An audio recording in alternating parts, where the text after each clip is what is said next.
Hi everybody, it's me, Jessica lwhor, and we're back with another JESS Talk. Today we're talking all about drag, family, hierarchy, children, and more. But before we get into the JESS Talk for today, make sure that you've, as always, subscribed to my channel, hit the bell for notifications, and you're not missing out on any of the streaming opportunities for this podcast on Apple Music, Spotify, and more. So, drag families, the hierarchy, let's get into it. Attention the whore, attention the whore, attention the whore, attention.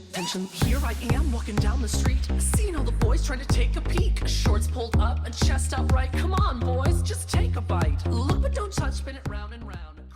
Okay, let's talk about it. Drag families, hierarchy, the family name, names passed down, how do you get put into a family, how are people associated? Let me just break down for those of you that are unsure of what drag family means, or like having a drag name or something like that. It can mean a couple of different things. Think about it as your closest drag entertainer friends, and you just have a different kind of bond, relationship, connection, than like with other regular entertainers. The idea of a drag family is that you're a community, and I mean, it passes down from the ball scene of, having a Vogue mother, and so they would take care of, at least this is my understanding, that they would take care of like the entire house, and that's kind of moved on into drag families, which is kind of the same idea in some ways. It can be a mentor, it can be somebody that it just makes you feel good to be around, somebody that shares the same views and maybe aesthetic drag-wise as you do. Sometimes like you're part of a family without officially being part of a family. And let's talk about all of that. So some of the positions that you can have a drag mom. I am your mother. You can have a drag dad. You can have I think like there is a gender neutral, like the mixed parent, the MX parent, like the non-binary, like I'm just a guardian or parent of the house. I'm sure that exists. It's giving he, she, we, they, them, non-binary, vegan, vegetarian. You can be a drag niece, a nephew, anything gender neutral as well, a son, a daughter, a they, them, anything that you want to be. So it's like normal families and how they would work, but you're connected a little bit differently. So let's talk about my drag family path and discovery. I'm a loner. Okay. We always joke that like our drag mom is YouTube. It taught me everything I know. It's just kind of a funny thing to say, but I've actually been honored to be around so many different entertainers that I watch and I take notes, and I'm not afraid to ask questions, and I try different things. And so I'm a loner as a drag baby, but at one point, Jessica did have a drag mom for 3 weeks-ish. Her name was Jamie Von D. She was a big Texas pageant queen, could sew, could build hair in front of you, beautiful snatched makeup. And when I was a baby entertainer, she was like, I want you to be my drag kid. She took off her earrings. She gave me her earrings right off of her ears and was like, great. I'm like so excited. I'm being taken in to a family. And I did that for about 3 weeks, I want to say. We didn't have the best bond or relationship. And I think the biggest thing is that I kept getting called Jessica Von lwhor. Jessica Von lwhor. Not Jessica Von D. lwhor for taking the family name, Jessica Von lwhor. So I couldn't do that anymore.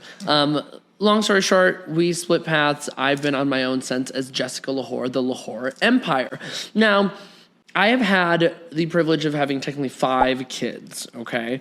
And for my family, the way that I approach getting a drag child is how are we connected? Like I said, that energy connection, that stylistic connection is really important to me, that you're serious but also passionate about your craft and your art in some way, that you have a drive to do it in whatever meaning that is for you. But I was never a parent that required my kids to take the last name. Some families, you have to win a pageant. You have to get rid of your last name. You keep it. Okay, like, you must be lwhor. Whatever your name is, you have to be a lwhor. And that's just never been my style. It's always been on the table. And my first 2 kids, Lola Gag and Trey Suits, who are no longer part of my immediate drag family, they did not take the name. So I had them for a while as part of my family. Things didn't work out. We separated from the family. And I have Sassalina Bluechild, who's a younger entertainer. I believe that she's like 14 now, but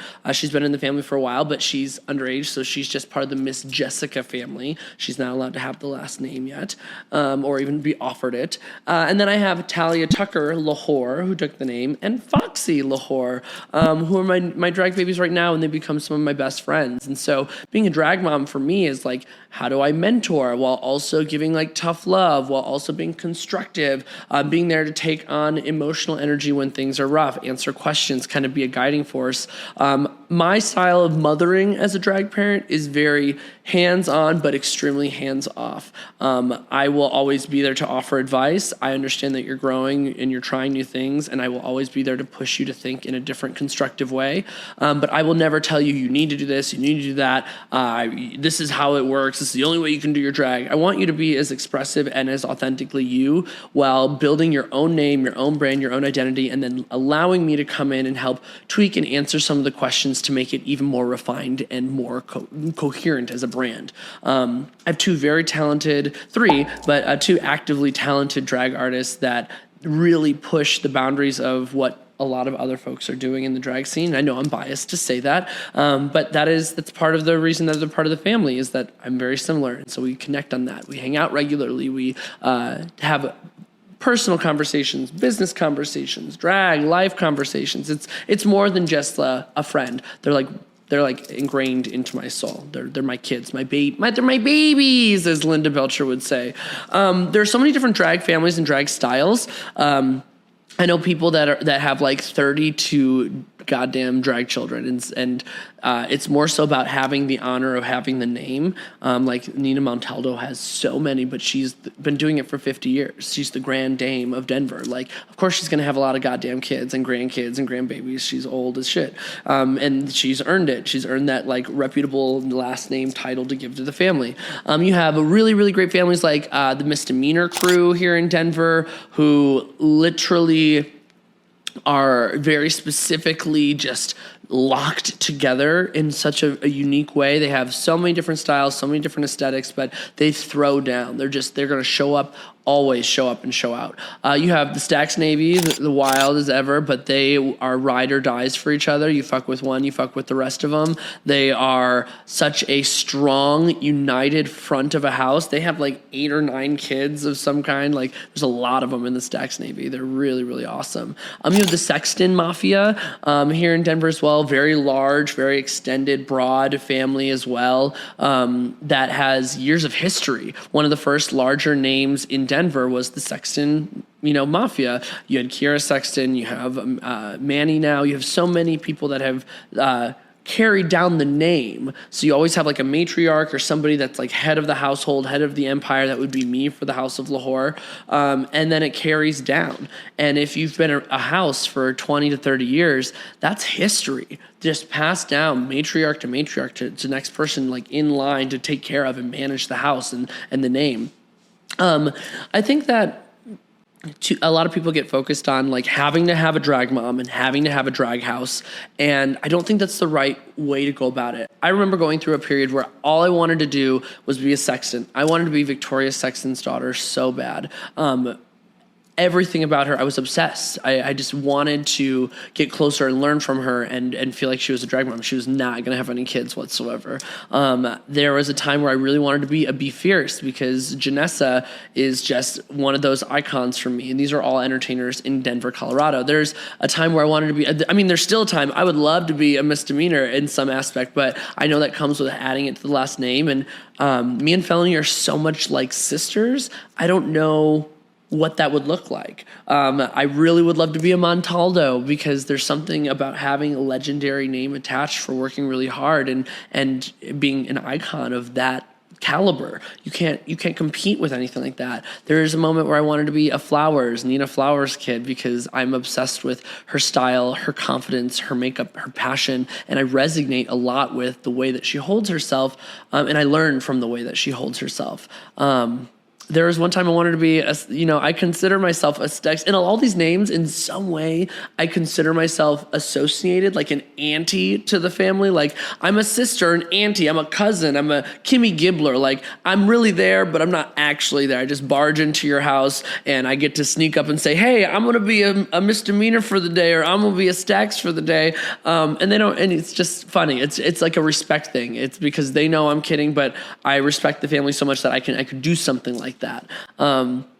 But I am just kind of by myself. I have like my glitter drag family. It's my Fort Collins family. Been performing with them for 10 years. I have my sisters, and sisters is like a really important term that I like to give out. Everyone throws it around sometimes. Oh, sister this, sister that. Hi, sisters. I really like to say sister or sister friend. I use sister friend or brother friend, which sounds weirder, but I still use it to identify my closest inner circle. So Lala Queen, Holden a Queen, Lulu Crystals, Dixie Crystals, Zara, the Mariah. I could go on and on and on and on and on and on and on. When I use these names, it's because I have history, longevity, a rapport with these folks. There's mutual respect, and it just feels good. Okay. And then I'm an auntie to a lot of people. It's people that my friends or my drag Judies have kids. So like Ivy Powers and Raquel, Finish Him All Night, Misfortune, Pop Tart. These are all people that I would say these are I look out for them. Like I'm a bad aunt. I'm the smoking, drinking aunt in the corner. Like, you're doing great, sweetie. But as soon as somebody comes from, like, all right, let's put the cigarette out. Who do I got to fuck up today? I feel like I'm a decent mom, a decent aunt, and I'm there as often as I'm needed. I try my best to show up even for a little bit, but I could always improve. Everyone can always improve. I also have a lot of drag aunts, so it's really weird to be 10 years in the business now and to feel the opposite of when I was starting out.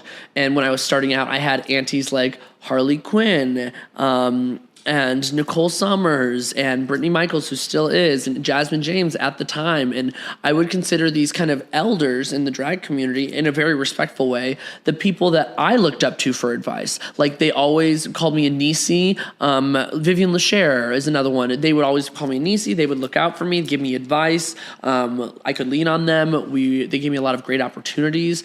And they're just people that are really important to the scene. Like I started because those are my aunties. Now I'm an auntie to so many other people, and it's such a weird flip-flop.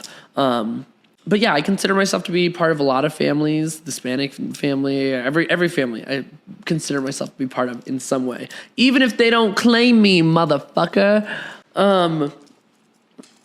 Do I think that you need to have a drag family? No. Do I think that you can have your chosen drag family? Absolutely. Do I think that drag families are tied to success? No, but they can be a great stepping stone for opportunities. If you are a part of a drag family and you're well connected, that's almost a referral. Having that on the last name does help. People see lwhor on an email, or like I'm trying to book this person and they see lwhor, they know it's going to be a great show and they're going to trust it. That's just it, period. They see misdemeanor to book this entertainer or on the flyer, they're going to show up. And so I would say it's not 100% guaranteed, but you're offered a lot of opportunities for being part of certain houses, just as much as if you have a house name and the house has a reputation of being shitty.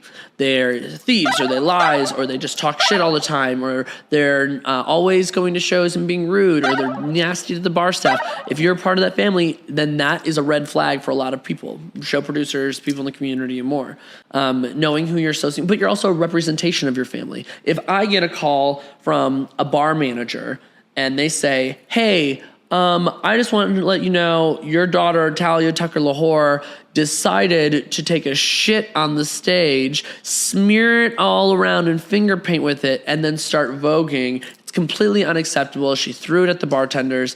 I would say, oh my God, I'm so sorry. That's a reflection of me. That's my kid acting a fucking fool.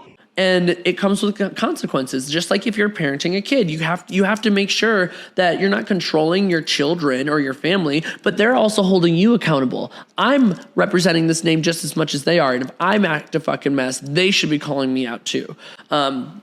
It's very important to think of it that way.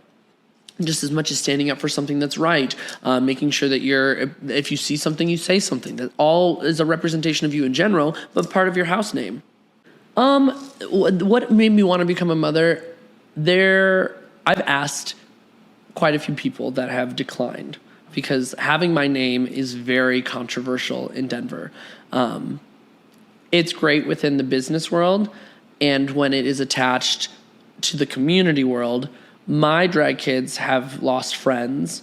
They have lost connections with people in the drag community because they're associated with me.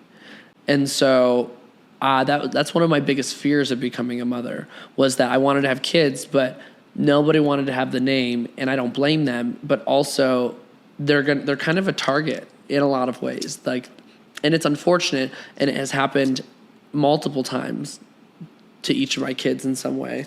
But when it just fits and it works, and you're just, something in your soul tells you this person would be an amazing addition to your family, because for me, they're independent, they're creative, they're bulldozing their own lane and their own opportunity.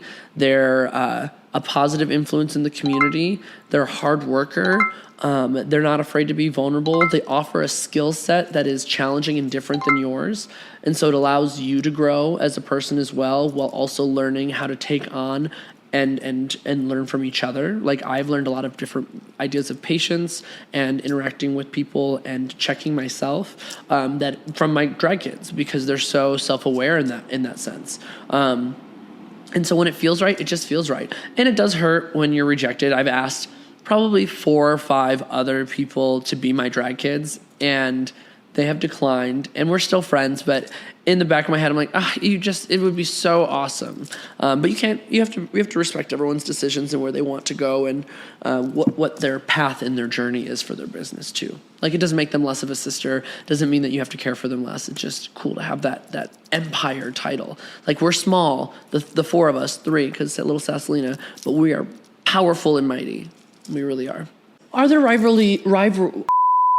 there rivalries within drag families? I would say it's a yes and. You have friendly rivalries, so like you'll do family shows where it's one family versus the other, and whoever gets the loudest applause wins, kind of thing. I think this is another ballroom thing that's passed down. You come as your house to win trophies, and you would participate in different categories, and so there was rivalry within, like friendly rivalry within house names. But I have no doubt that there are, like, it's petty rivalries is what I'd call them. People will not associate with you, or the rivalry of success, the jealousy of success is so strong with some families. You're like, Well, why does this family get this? Why does this family get to do that? They shouldn't. Blah, blah, blah, blah, blah, blah, blah, blah. and it doesn't do anything for them. They just complain. And then I would say that you have rivalries like heated, like, I hate that.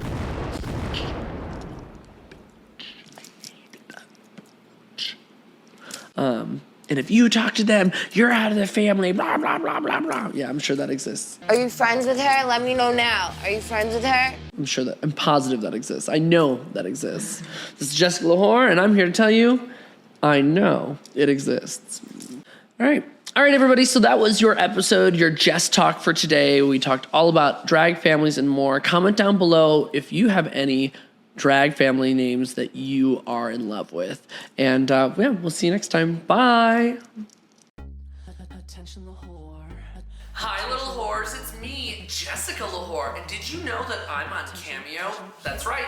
Cameo is a platform where you can get personalized messages from me, the biggest whore in all of Colorado. Whether it be a birthday sing-along, a bar mitzvah, a congratulations on your new job, congratulations you didn't get pregnant, I'm your whore for the message. So follow the link below, click it, and book your next Cameo to surprise your best friend, your grandma, your family member, or any other little lwhor fan out there. Come on, book them now.